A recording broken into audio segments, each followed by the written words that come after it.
Vamos a la palabra de Dios, hermano. Esta mañana Proverbio nos habló del pecado.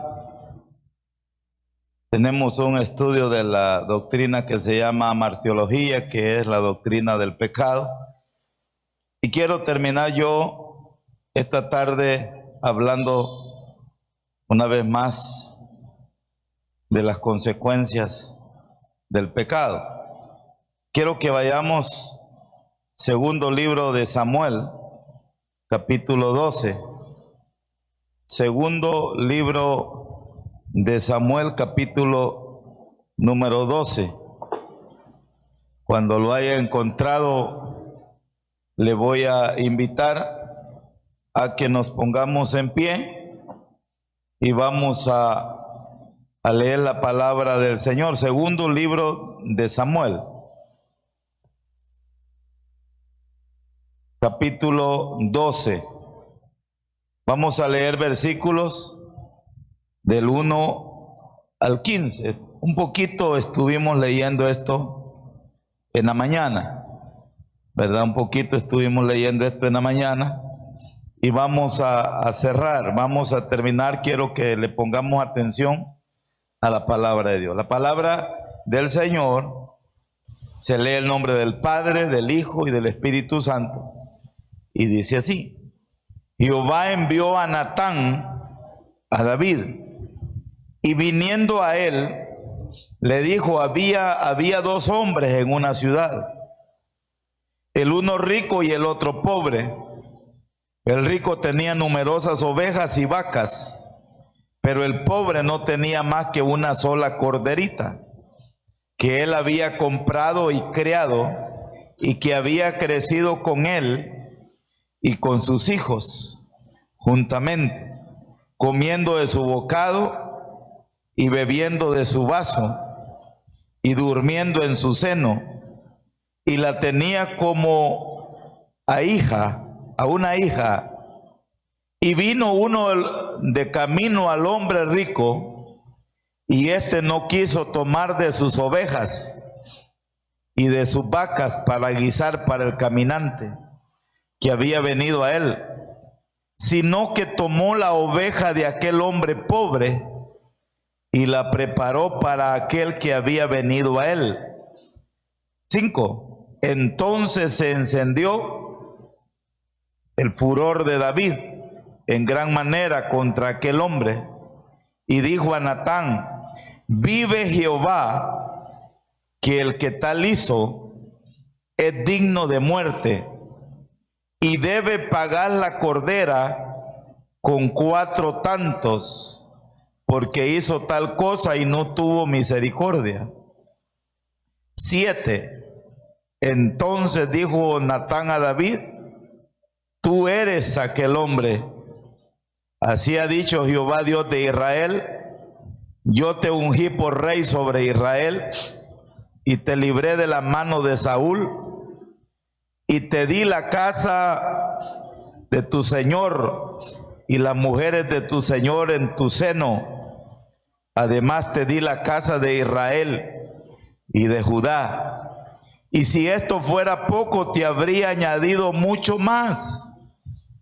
¿Por qué pues tuviste en poco la palabra de Jehová, haciendo lo malo delante de sus ojos?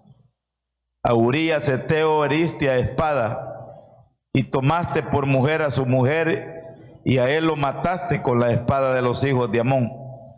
Por lo cual ahora no se apartará jamás de tu casa la espada, por cuanto me menospreciaste y tomaste la mujer de Urías Heteo para que fuese tu mujer.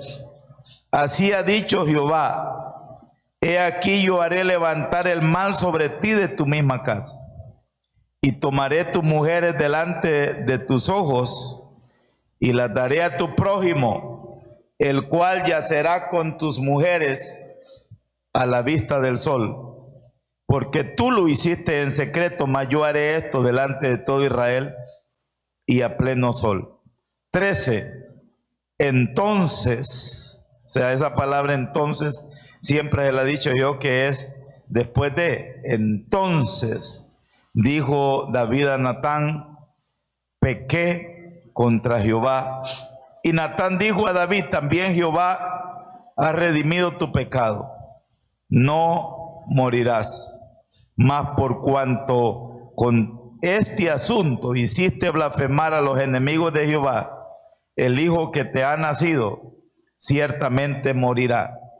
Y Natán se volvió a su casa, y Jehová hirió al niño que la mujer de Urías había dado a David, y enfermó gravemente.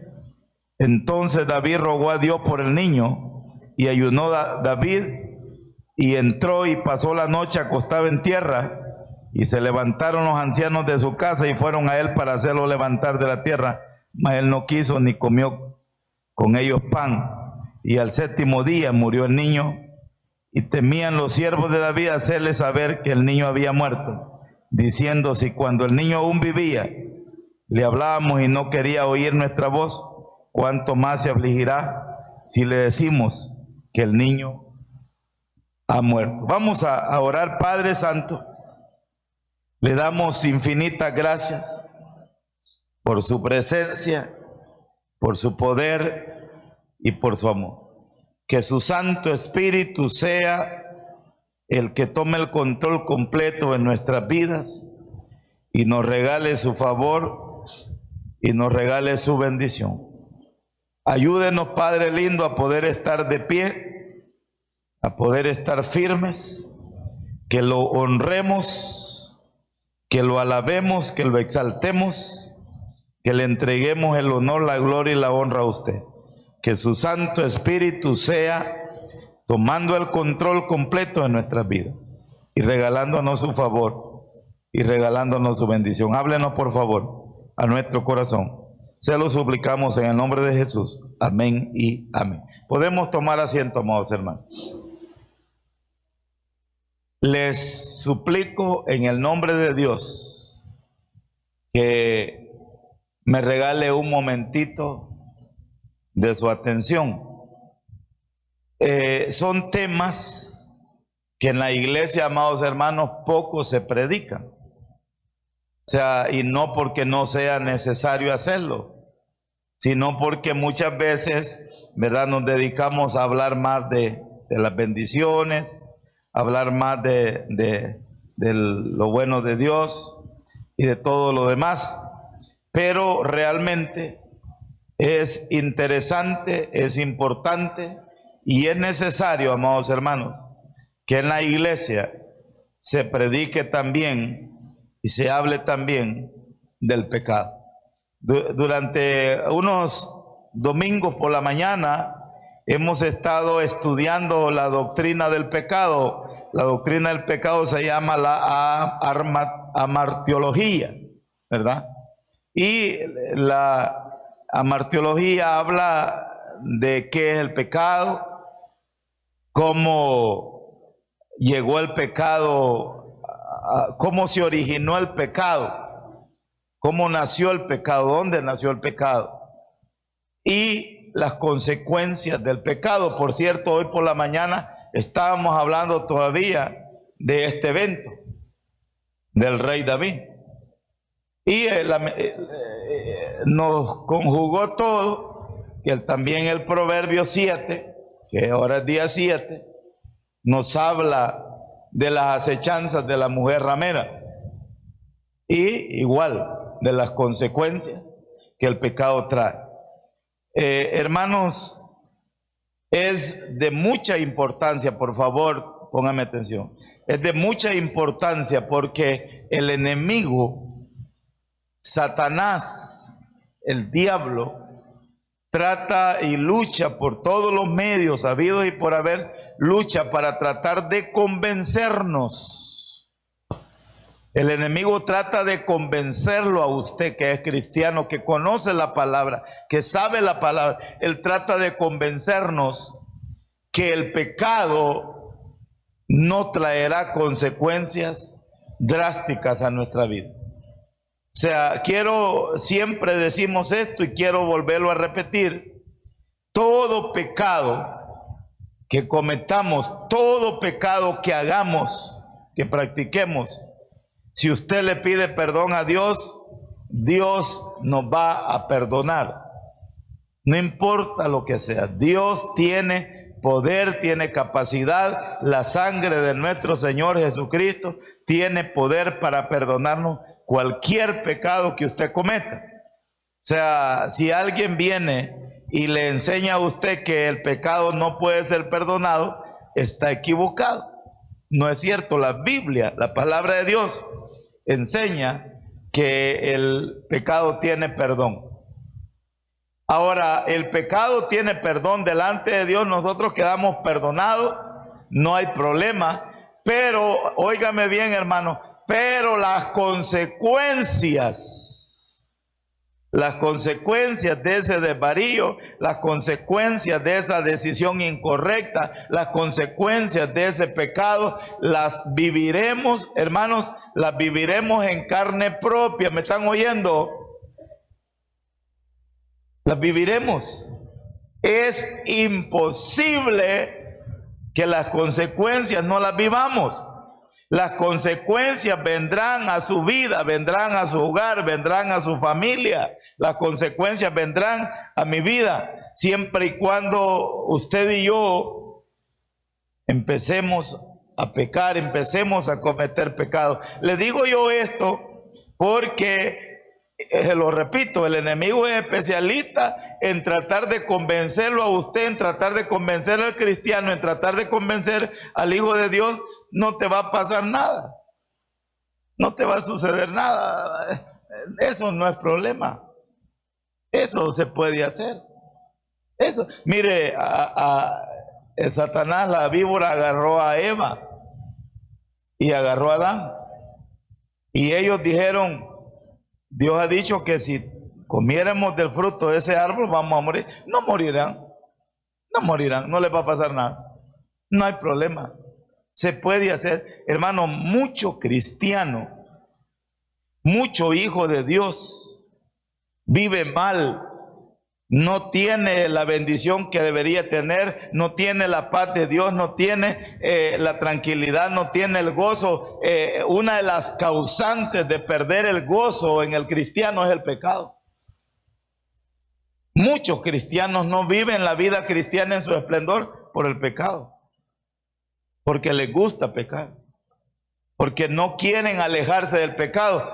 Este señor con el que medio discutimos nosotros hoy en la mañana me decía: el pecado nos tiene encadenados a todos. No es cierto. Una persona sin Cristo, el pecado lo tiene encadenado. Pero cuando Cristo llega a la vida del cristiano, del creyente, de aquella persona, Cristo viene a darnos capacidad para poder ser libres del pecado. No significa que ya Él entró en mi vida, Él me va a sacar. No, Él me va a dar capacidad. Él me va a dar fuerza. Usted ahora tiene capacidad y tiene fuerza usted para decirle no. El tentador va a llegar y lo va a visitar. El tentador va a llegar y le va a ofertar. El tentador va a llegar y lo va a tentar, como valga la redundancia. Pero usted es el que decide si acepta o no acepta la tentación. Ahora, una persona sin Cristo no puede decir no. Pero sin Cristo ahí va. Y hace y vive en el pecado y practica el pecado. Pero la palabra de Dios dice que donde mora el Espíritu de Dios, ahí hay libertad.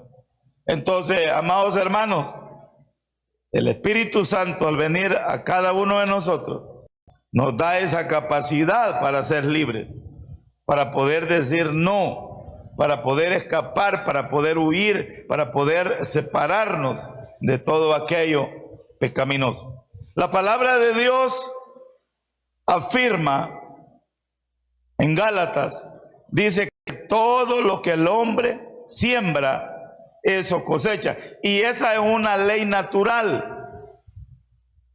Es una ley natural. Y usted y yo la entendemos. Porque, hermano, cuando nosotros abrimos un agujero en el suelo, en la tierra, y depositamos una semilla, Si nosotros sembramos papaya, va a nacer un árbol de papaya. Si sembramos naranja, va a nacer un árbol de naranja. O sea, no vamos a sembrar papaya y va a nacer naranjo. O sea, esa es una ley natural, que todo lo que el hombre siembra, eso cosecha. Entonces, nosotros vamos a recibir lo que sembramos. Nosotros vamos a cosechar, usted va a cosechar mañana lo que usted esté sembrando este día. Y por eso no sé por qué algunas veces la gente se sorprende. ¿Por qué la gente se incomoda? Y todavía algunos, ¿por qué reclaman? Señor, ¿por qué? ¿Por qué, Señor? Y el Señor algunas veces no habla, pero el Señor nos dijera, ¿se te olvidó? Se te está olvidando tus caminares. Se te está olvidando tus accionares. Se te está olvidando tus vueltecitas. Se te está olvidando lo que has andado haciendo. Porque ya le dije yo, el pecado es perdonado, pero la consecuencia no, hermano. La consecuencia se va a vivir en carne propia. Y por eso usted y yo como cristianos, antes de tomar cualquier decisión, antes de hacer cualquier acción, antes de hacer cualquier cosa que no agrade a Dios, hermanos, nosotros tenemos que meditar, tenemos que pensar, tenemos que reflexionar. Y véngase para acá, que ahorita ya casi terminamos. 1 hora falta. Y hay algo más grave que yo quiero que meditemos, hermano, porque muchas veces en nuestras decisiones que usted y yo tomamos, el resultado no lo disfruta o no lo vive la consecuencia no lo vive solo la persona que hizo el pecado, sino que muchas veces involuntariamente arrastramos a nuestra familia, arrastramos a nuestros hijos, arrastramos a aquellos que no tuvieron la culpa. Y eso nos pasó a nosotros cuando el padre de todos nosotros pecó. Véngame para acá. Cuando el padre de todos nosotros pecó Adán, y esa responsabilidad, ese error de él, ¿quién lo vivió? Él sí, él lo vivió, pero nos arrastró a nosotros. Usted lee la Sagrada Escritura y usted ve un poco más adelante, después del error, del pecado de Adán, usted ve que Caín estaba invitando a su hermano Abel para que salieran al campo. Vamos a buscar nances, vamos a buscar jocotes, vamos a buscar, ¿qué es el tiempo ahorita? Mamones. Vamos al campo, vamos a buscar algo. ¿Y para qué? Lo estaba invitando para ir a 3 jocotes, lo estaba invitando para, mire. ¿Me están oyendo, hermano? Lo estaba invitando para darle matacán. Y usted sabe que Caín mató a Abel. O sea, no estoy diciendo yo que fue la culpa en un 100% de Adán, pero ellos transmitieron el pecado a sus hijos. Ellos transmitieron a sus hijos. Hermano, yo le vengo diciendo y óigame, usted lleva a su casa bendición, usted lleva a su casa maldición. Los padres de familia somos los encargados, somos los responsables, somos los que decidimos qué llevamos a nuestra casa. Usted y yo o arrastramos o llevamos a nuestra casa bendición o llevamos problemas también. Yo les he contado muchas veces esta ilustración. Allí en el puente de aquí de Carasucia me paró a mí unos policías y me dijeron: mire, hágame el favor, lleve a este hombre, va para San Francisco Menéndez. En ese tiempo estábamos en San Francisco Menéndez predicando. Estaba borracho. Y yo le dije todavía al policía: mire, a mí no me pesa llevarlo, pero ese hombre no va a hacer caso. Si se me cae ese hombre del pica, ¿a quién van a meter en problemas? A mí. No, me dijo, ya hablamos con él que se suba y se meta hasta adelante. Dije yo, este no va a hacer caso. Y cabal, hermano, lo subí yo cuando íbamos por ahí para San Chico, ya iba en la colita del carro. Todavía me paré y le dije yo, métase, hombre. ¿Se va a caer? No, me dijo, aquí me voy a ir. Ahí me tocó que irme a mí despacito. Por si se cae, dije yo, que no se mate del todo. Despacio, ¿eh? Entonces, hermanos, cuando llegué yo al templo de San Francisco Menéndez, me metí pues. Y todavía el hombre bravo me dijo, yo no vengo hasta aquí, yo vivo más arriba. O sea, quería que lo fuera a dejar hasta la casa. Y le dije yo, hasta aquí ven. O sea, aquí tienen que irse caminando. O sea, ya eran unas 2 cuadras. La cosa, hermano, que él venía bien zapatón, bien alegre, bien realizado. Venía de pecar. Y gracias a Dios, pues, quizás no con mi voluntad, pero lo llevé.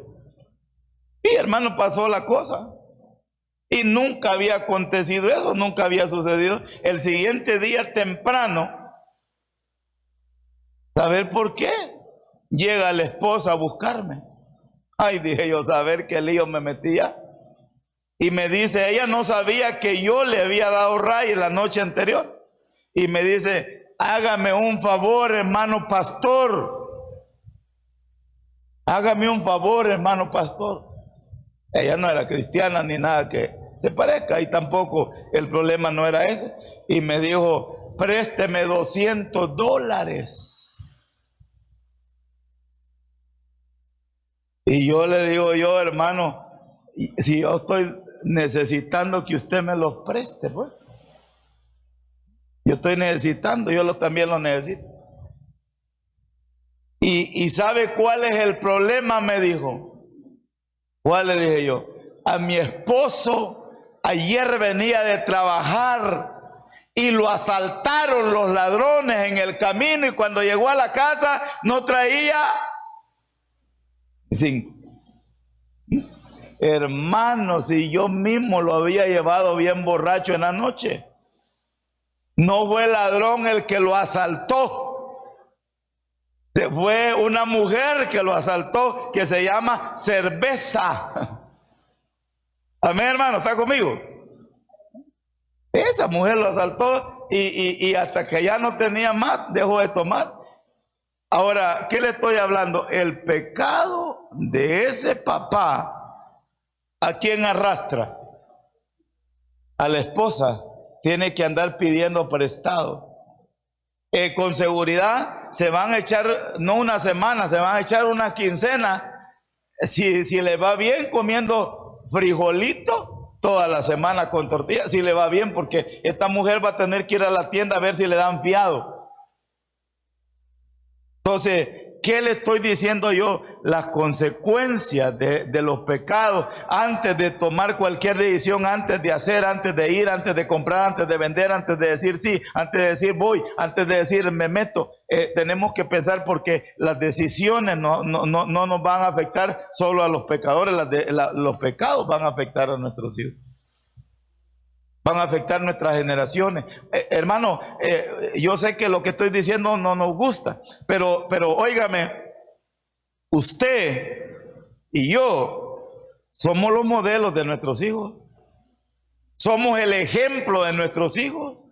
Nuestros hijos hablan como nosotros hablamos. Si nosotros no somos mentirosos, nuestros hijos, usted y yo somos los maestros de nuestros hijos. A veces usted involuntariamente, usted así automáticamente le está enseñando a sus hijos a mentir. Cuando llegue el cobrador, usted le dice al niño, decirle que no estoy. Hermano, ¿me está oyendo? Decirle que no estoy. Ese mentado Raúl que todos los días lo tengo cobrándome, decirle que no estoy. Y los niños son bien inocentes, hermano. Mi mamá dice que no está. Amén. Hermano Raúl, mi mamá dice que no está, que vengo otro día, dice mi mamá. Amén. Los niños ya aprendieron. Los niños conocen, los niños nos ven, los niños nos oyen, los niños, nuestros hijos nos conocen, especialmente cuando ya nuestros hijos crecen. Ellos saben cómo somos. Ellos saben si hacemos lo que predicamos o no lo hacemos o no lo vivimos. Hermano, usted siembra en ellos palabra, usted siembra en ellos bendición o siembra en ellos algo malo.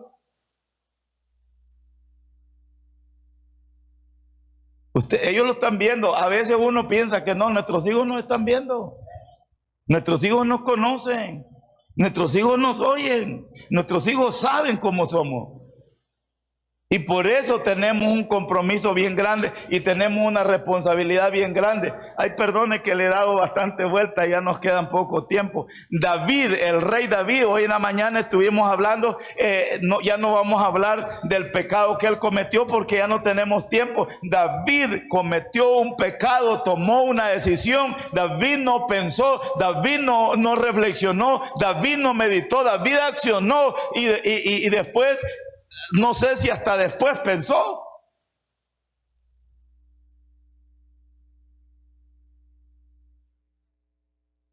Y eso no debe ser así.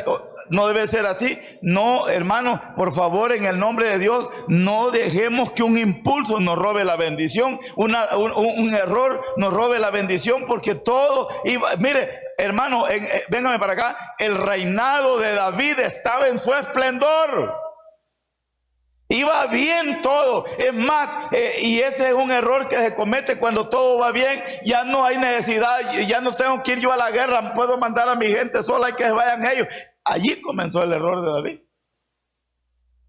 David tenía que andar peleando, tenía que ir a la guerra, era el rey, era el responsable mayor, era el encargado mayor.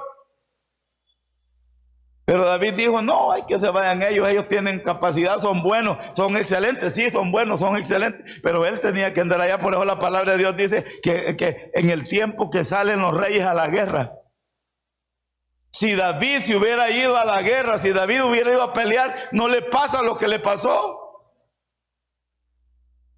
Porque la tentación lo visitó cuando él estaba allí relajadito, hermano. Ahorita estoy tranquilo aquí, allí lo visitó la tentación.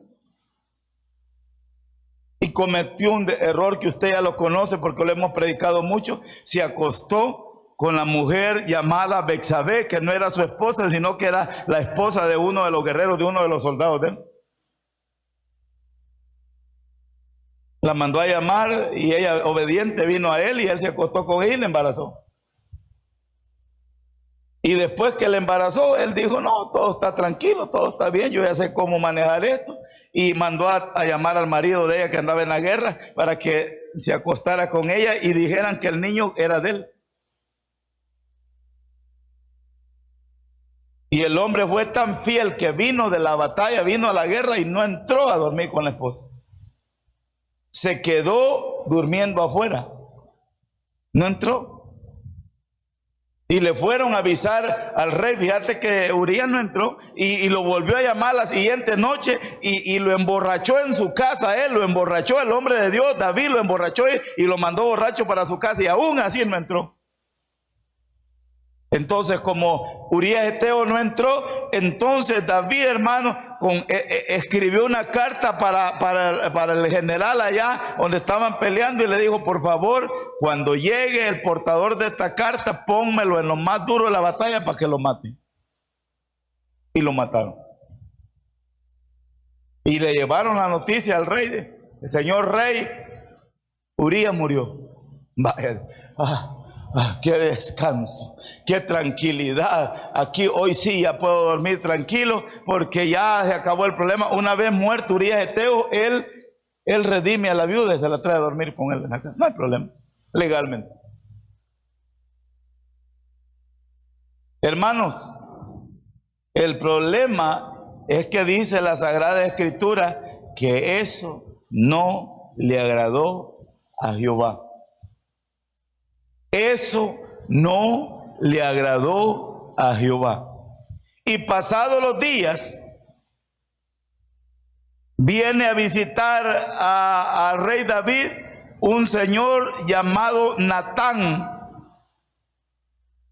Y aparece visitándolo a David. Y David, óigame hermano, David bien contento, porque cuando el hombre de Dios visitaba a alguien, ese se alegraba. Cuando el profeta visitaba a alguien, David bien contento, pase adelante. Natán, tráigamele un banquete, tráigamele aquí, tráigamele allá. Y Natán decía, no se alegre mucho, mi señor el rey. Y Natán llega con una parábola. Había un hombre rico por ahí que lo visitó alguien, y ese tenía muchas ovejas, pero en lugar de agarrar una de él que tenía, fue y le agarró la uniquita que tenía el vecino, que era pobre, y se la degolló y se la cocinó y se la dio a la visita que tenía. Hermano, David, cuando oyó la parábola, no dejó que terminara Natán, cuando ya David se enojó. Véngame para acá, hermano. Véngame para acá, regáleme un segundo. ¿Por qué cuando estaba cometiendo el pecado estaba vendado y no podía ver lo que estaba haciendo? Y ahora que Natán le está contando la historia de la parábola, que era él, pero ahí no le había dicho todavía que era él, porque ahora dice, el tal por cual ese que hizo eso tiene que pagar con su vida, tiene que morir. Ese que hizo eso tiene que morir, tiene que pagar 4 veces la cordera. ¿Por qué ahora sí puede ver el error que aquel estaba cometiendo, y en el momento que él está haciendo todo lo que estaba haciendo con Betsabé no podía ver? ¿Y sabe qué fue lo terrible? Cuando Natán le dice, oh bien has dicho, oh rey, ese hombre eres tú. Él acaba de decir 4 veces. Esa cordera tiene que pagarla 4 veces. Y el tal por cual tiene que morir. Y Natán le dice, oh rey, tú eres. Ahí se acabó la bulla. Si él le hubiera dicho que él era, a lo mejor no hubiera dicho que la pagara 4 veces, va. A lo mejor le hubiera dicho con una basta. Y allí David reconoce y dice, pequé contra Jehová. Él sabe lo que ha hecho. Él sabe lo que ha hecho. Ahora, hermanos, Natán le declara a David, óigame, Natán es un mensajero. No se enoje con Natán. Natán es un mensajero. La orden viene del cielo. Natán le declara al rey David lo que Dios ha establecido que va a venir a su vida. ¿Y por qué le estoy predicando esto? Porque la consecuencia o el resultado del desvarío de David, hermano, involucra a su familia, involucra a su casa, involucra a sus hijos. Capítulo 12, verso 10, verso 9, desde el 9. ¿Lo tiene mi hermano? Veamos desde el versículo 7. Entonces dijo Natán a David, tú eres aquel hombre. Así ha dicho Jehová Dios de Israel, yo te ungí por rey sobre Israel. Y te libré de la mano de Saúl. Saúl lo anduvo buscando para matarlo a David y Dios lo cuidó. Y te di la casa de tu señor y las mujeres de tu señor en tu seno. Además te di la casa de Israel y de Judá. Y si esto fuera poco, te habría añadido mucho más. Hermano, David pudo haber gozado de muchas más bendiciones, pero por este desvarío paró todo. ¿Me está oyendo? Por esta decisión detuvo toda la bendición que había para él. Verso 9, ¿por qué pues tuviste en poco la palabra de Jehová, haciendo lo malo delante de sus ojos?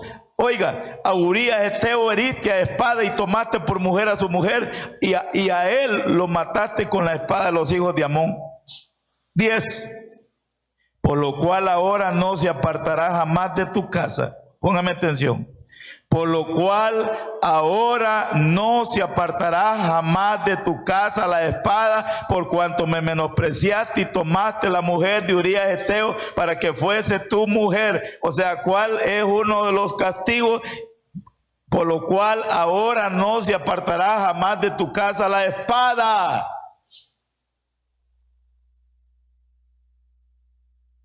O sea, la primera consecuencia, el primer problema, la primera resultado de su desvarío, de su pecado, es que la espada no se va a apartar de su casa.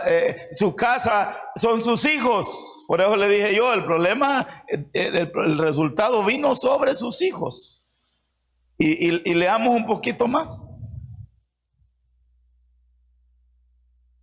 Verso 10, por lo cual ahora no se apartará jamás de tu casa la espada, por cuanto me menospreciaste y tomaste la mujer de Urías Eteo para que fuese tu mujer. Así ha dicho Jehová, he aquí yo haré levantar, óigame hermano, verso 11. Así ha dicho Jehová, he aquí yo haré levantar el mal sobre ti de tu misma casa. Otra vez la menciona. Primero, no se apartará la espada de tu casa, y segundo, yo haré levantar mal sobre ti, y el mal surgirá de tu misma casa. La casa son los hijos. O sea, las decisiones, los errores, los problemas que usted y yo nos metamos, usted está arrastrando a sus hijos. Vaya pues, vamos rápido porque hay un montón que ver aquí y ya es tarde. Vamos a ver. Vamos a 2 de Samuel capítulo 15. Así rápido, 2 de Samuel 15. Ahí adelantito. 2 de Samuel 15. ¿Lo tiene mi hermano? Vea cómo esto se cumplió. ¿Lo tiene 15? ¿Lo tiene? Aconteció después de esto que Absalón era hijo de David. Aconteció después de esto que Absalón se hizo de carros y caballos y 50 hombres que corriesen delante de él. Y se levantaba Absalón de mañana y se ponía a un lado del camino junto a la puerta. Y a cualquiera que tenía pleito y venía el rey a juicio, Absalón le llamaba y le decía, ¿de qué ciudad eres? Y él respondía, tu siervo es de una de las tribus de Israel. Entonces Absalón le decía, mira, tus palabras son buenas y justas, mas no tienes quien te oiga de parte del rey. Esa persona venía a consultar al rey, pero Absalón se metía.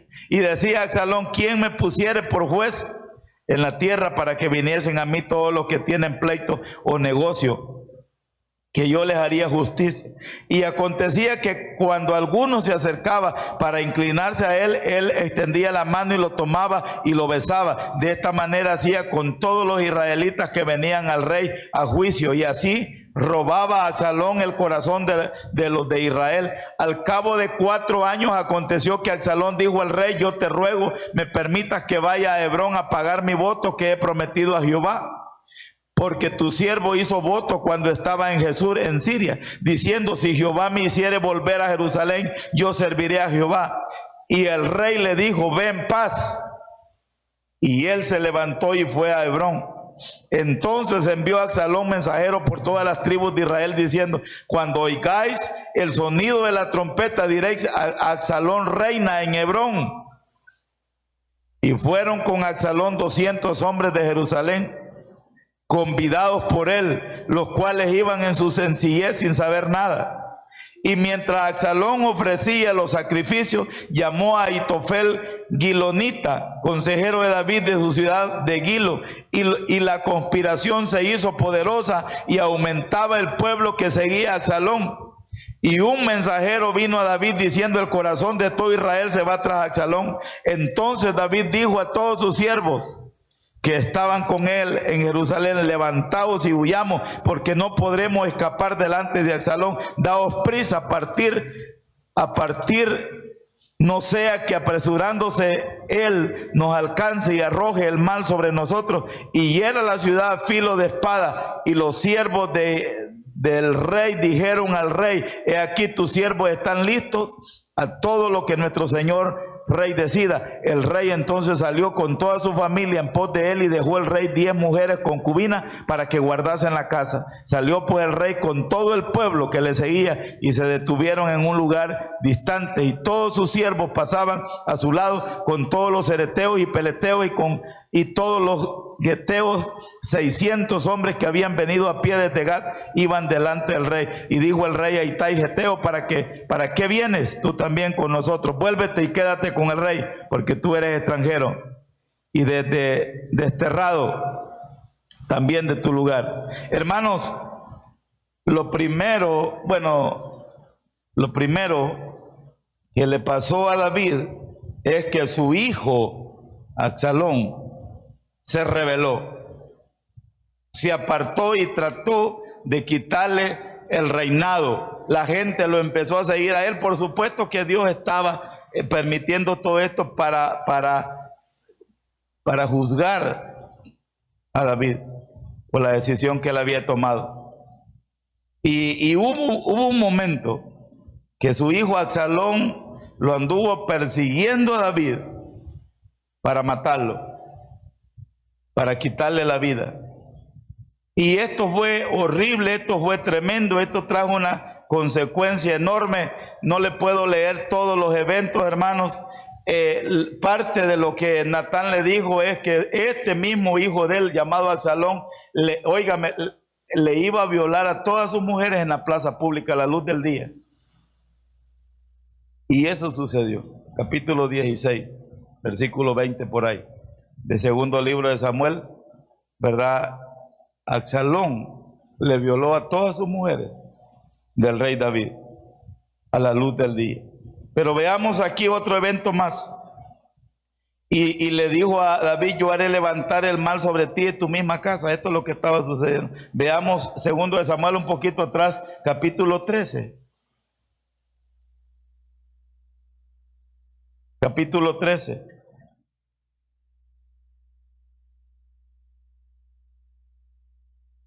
¿Lo tiene, mi hermano? Aconteció después de esto que, teniendo Absalón, hijo de David, una hermana hermosa que se llamaba Tamar, se enamoró de ella Amnón, hijo de David. Y estaba Amnón angustiado hasta enfermarse por Tamar, su hermana, pues por ser ella virgen le parecía a Amnón que sería difícil hacerle cosa alguna. Y Amnón tenía un amigo que se llamaba Jonadab, hijo de Simei, hermano de David. Y Jonadab era un hombre muy astuto. Y este le dijo: hijo del rey, ¿por qué de día y de día vas enflaqueciendo así? ¿No me lo descubrirás a mí? Y Amnón le respondió: yo amo a Tamar, la hermana de Absalón, mi hermano. Y Jonadab le dijo: acuéstate en tu cama y finge que estás enfermo. Y cuando tu padre viniera a visitarte, dile: te ruego que venga mi hermana Tamar para que me dé de comer, y prepararé delante de mí alguna vianda para que al verla yo la coma de su mano. Se acostó pues Amnón y fingió que estaba enfermo, y vino el rey a visitarle y dijo Amnón al rey: yo te ruego que venga mi hermana Tamar y haga delante de mí 2 hojuelas para que coma yo de su mano. Y David envió a Tamar a su casa diciendo: ve ahora a casa de Amnón tu hermano y hazle de comer.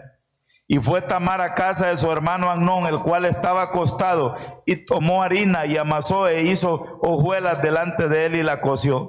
Tomó luego la sartén y la sacó delante de él, mas él no quiso comer. Y dijo Amnón: echad fuera de aquí a todos. Y todos salieron de ahí. Entonces Amnón dijo a Tamar: trae la comida a la alcoba para que yo coma de tu mano. Y tomando Tamar la hojuela que había preparado, la llevó a su hermano Amnón a la alcoba. Y cuando ella se las puso delante para que comiese, asió de ella y le dijo: ven, hermana mía, acuéstate conmigo. Ella entonces le respondió: no, hermano mío, no me hagas violencia, porque no se debe hacer así en Israel. No hagas tal vileza, porque a dónde iría yo con mi deshonra, y aún te sería estimado como uno de los perversos en Israel. Te ruego pues ahora que hables al rey, que él no me negará a ti. Mas él no la quiso oír, sino que pudiendo más que ella, la forzó y se acostó con ella. Luego la aborreció Amnón con tan gran aborrecimiento, que el odio con que la aborreció fue mayor que el amor con que la había amado. Y le dijo a Amnón: levántate y vete. Y ella le respondió: no hay razón mayor mal es este de arrojarme que el que me has hecho. Mas él no la quiso oír, sino que llamando a su criado que le servía, le dijo: echadme a esta fuera de aquí y cierra tras ella la puerta. Y llevaba ella un vestido de diversos colores, traje que vestían las hijas vírgenes de los reyes. Su criado pues la echó fuera y cerró la puerta tras ella. Entonces Tamar tomó ceniza y la esparció sobre su cabeza y rasgó la ropa de colores de que estaba vestida, y puesta su mano sobre su cabeza, se fue gritando. Cuando Natán le dijo a David: yo haré levantar el mal sobre ti de tu misma casa. Amnón era hermano de Tamar y fingió, por consejo de ese su amigo. Hay que tener cuidado con los amigos de nuestros hijos, que son tremendos.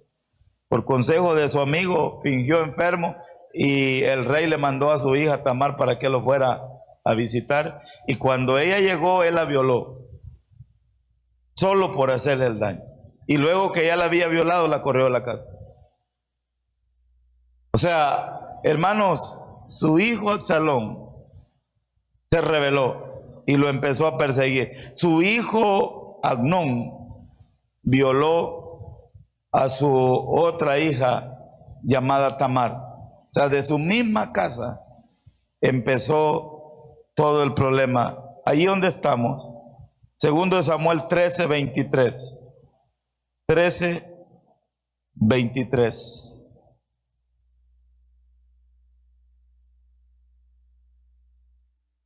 13:23. Aconteció, pasado 2 años, que Absalón tenía esquiladores en Baal-Azor, que está junto a Efraín, y convidó a Absalón a todos los hijos del rey. Y vino Absalón al rey y dijo: he aquí, tu siervo tiene ahora esquiladores. Yo ruego que venga el rey y sus siervos con tu siervo. Y respondió el rey a Absalón: no, hijo mío, no vamos todos, para que no seamos gravosos. Y aunque porfió con él, no quiso ir, mas le bendijo. Entonces dijo Absalón: pues si no, te ruego que venga con nosotros Amnón mi hermano. Y el rey le respondió: ¿para qué ha de ir contigo? Pero como Absalón le importunaba, dejó ir con él a Amnón y a todos los hijos del rey. Y Absalón había dado orden a sus criados, diciendo: ruego que miréis cuando el corazón de Amnón esté alegre por el vino, y al decir yo: herida a Amnón, entonces matadle y no temáis, pues yo os los he mandado. Esforzaos y sed valientes. Y los criados de Absalón hicieron con Amnón como Absalón les había mandado. Entonces se levantaron todos los hijos del rey y montaron cada uno en su mula y huyeron. Estándose ellos aún en el camino, llegó a David el rumor que decía: Absalón ha dado muerte a todos los hijos del rey, y ninguno de ellos ha quedado. Absalón solo había matado a Amnón, su hermano, en venganza, porque él había violado a su hermana Tamar. Hermanos, se le hizo a David un desorden enorme. Absalón se le rebeló y lo quiso matar. Absalón violó a las mujeres de su padre David. Amnón violó a Tamar. Absalón mató a Amnón. Y ya no tengo tiempo. Y en el capítulo 18, Joab mató a su hijo Absalón. O sea, esto, hermanos, se convirtió en un tremendo problema. O sea, todos los hijos de David murieron, porque todavía mataron al último, ¿verdad? Todos los hijos del rey David murieron por una locura, por una mala decisión, por un momentito de placer, por algo que verdaderamente no le produjo ningún beneficio. Antes de tomar una decisión, antes de hacer cualquier cosa que nos va a afectar, meditemos, reflexionemos, pensemos, ¿verdad? ¿Por qué? Porque muchas veces pensamos hasta que ya accionamos. Hermanos, todo lo que el hombre sembrare, eso también segará. Por favor, en el nombre del Padre, del Hijo y del Espíritu Santo, meditemos, reflexionemos, pensemos en cualquier decisión que estamos tomando. ¿Para qué? Para que el día de mañana no tengamos resultados negativos. Regálele un fuerte aplauso al Señor. Padre Santo, Padre bueno, le damos infinitas gracias por su presencia, por su poder y por su amor. Que su Santo Espíritu sea el que tome el control completo de nuestra vida y nos regale su favor y nos regale su bendición, nuestra confianza, nuestra fe, nuestra garantía, nuestra seguridad está puesta en usted, mi Padre. Usted es grande y poderoso. Usted es bueno. Ayúdenos, Padre lindo, que podamos estar de pie cada día y que antes de hacer cualquier cosa, de tomar cualquier decisión que nos pueda afectar, Señor, por favor, ayúdenos, mi Dios, a poder pensar, a poder reflexionar, a poder meditar de las consecuencias que traerá esto, del resultado negativo que traerá esto. Ayúdenos, Padre. Denos fuerzas para estar de pie. Denos fuerzas para estar firmes. Ayúdenos a estar siempre de pie.